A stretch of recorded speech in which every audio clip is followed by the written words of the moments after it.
The meaning of the word prasadam is actually mercy, or more specifically, the mercy of the Lord.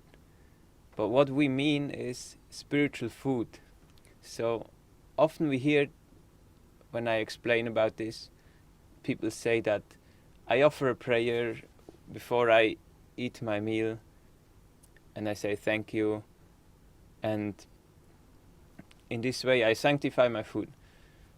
That's good, but actually there is something, a part of the process which is much more important, and that is that we prepare the food in the right consciousness, because everything about spiritual life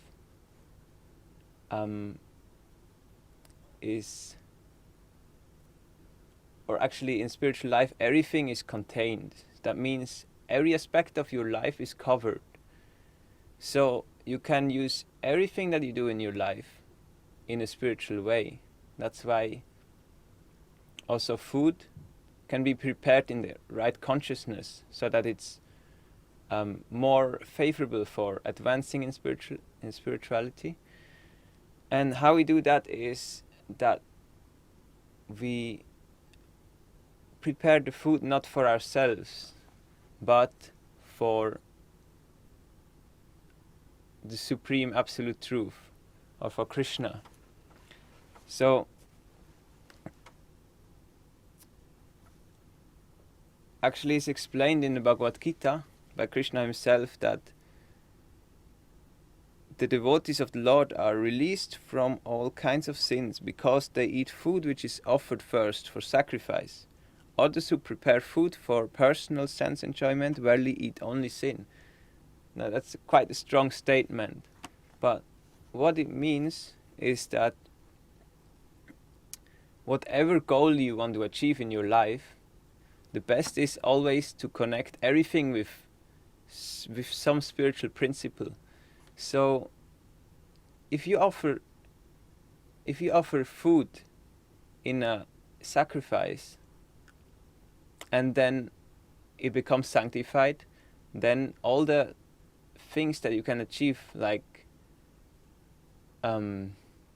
relief from material diseases, you can achieve liberation, or you come closer to the supreme absolute truth, you get a higher understanding. Whatever you want, actually, it's always good to connect it with something spiritual, with a spiritual principle.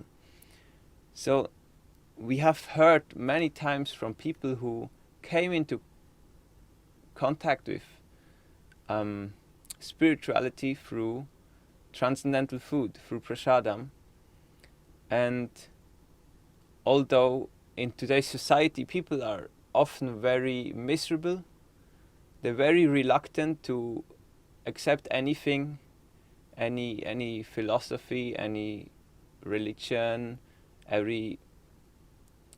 anything which goes beyond sense gratification, beyond material facts. But we have seen that when people get just a little piece of this transcendental food, then they often change their consciousness immediately. So for example, on book distribution sometimes, or in Harinam, we give out small pieces of prasadam, sweets or dry fruits, whatever. And when people take this transcendental food, then they become more inclined to listen what it's all about, what there is actually, what this Krishna conscious philosophy is about. And I had a similar experience personally, that I cannot 100% say when was the first time when I had prasadam, because often it happens that people just don't even know that they come into contact with something spiritual. They don't know that they see a saintly person, or that they just entered a holy place. People are just seemingly accidentally coming into contact with all these things. So I think the first time I had prasadam was when I entered a temple, a Krishna temple in Germany, in Berlin, and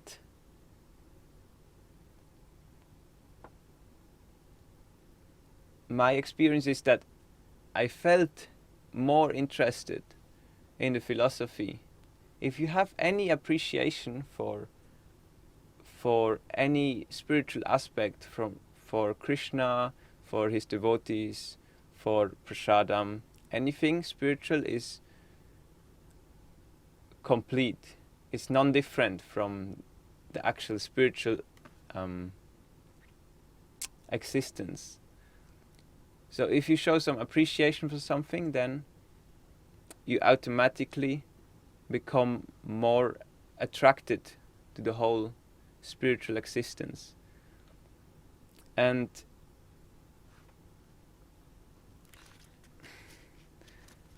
I think that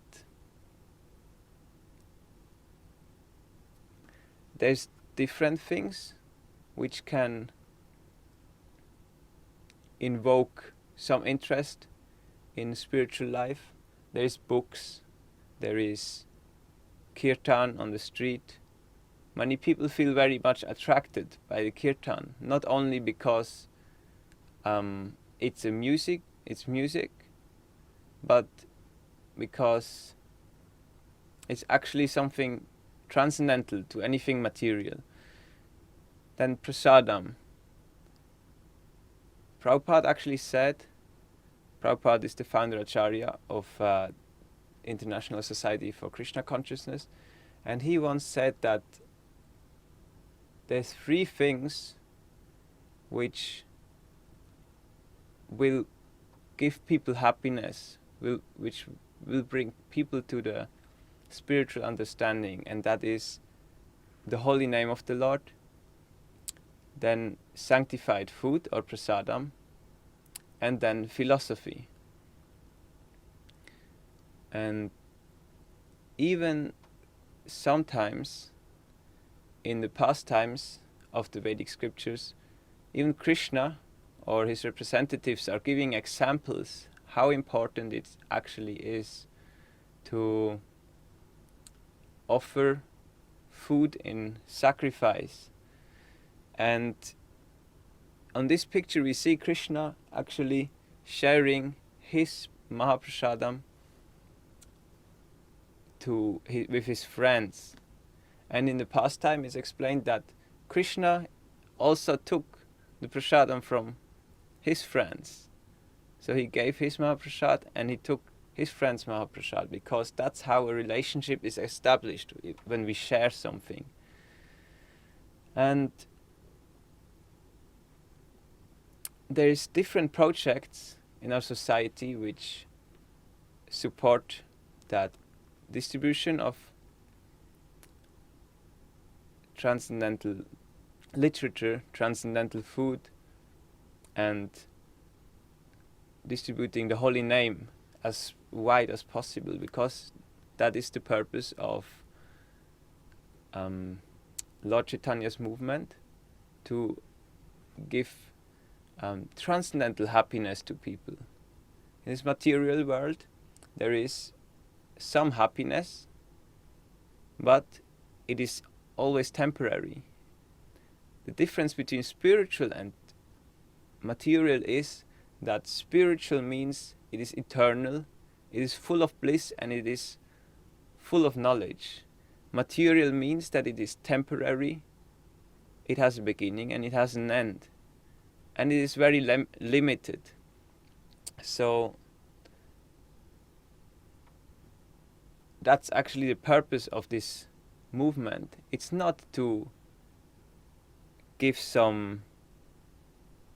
gain as many followers as possible and then become the biggest movement in the world, because actually this universe, compared to this small planet, this universe is so big, and then this universe is just one of so many unlimited of universes. So it's not possible to actually create a majority in the creation. That's not the goal. The goal is to share what we got, to share this transcendental happiness with as many people as possible. So that's why we have these projects. There's a project called Food for Life, and the purpose of that project is to give this spiritual transcendental food to as many people as possible. And then there's other projects like distributing prasadam on the street, distributing prasadam in the temples. And in most temples of our society, everyone can come for a free meal. So everything at the temple is free. That's one of our fundamental principles, that if someone is interested in spiritual knowledge, in everything spiritual, then he will get it for free. And automatically, whatever you give, that comes back many times. That's called the principle of karma. So it's not necessary to make some business out of something. So there's a lot of so-called gurus, especially in India, and in the 70s that was very popular, that many people came from America or from Europe to find a spiritual master, because they were not happy with how the government was controlling people. But most of them were disappointed, because a lot of these gurus, who then took up a lot of disciples from the West, they were more interested in making a business out of it. So charging some money to give some mantra or transcendental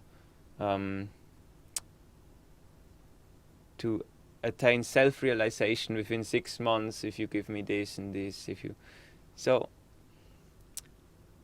actually there's a lot of false things. So one has to be very serious about spiritual life to get the real thing. So that's why we just want to give it. We don't ask for anything in return except a sincere heart, and to be ready to accept whatever comes, and to be ready to give up false conceptions. And therefore we recommend that whatever you do in your life, whatever you eat, that try to offer this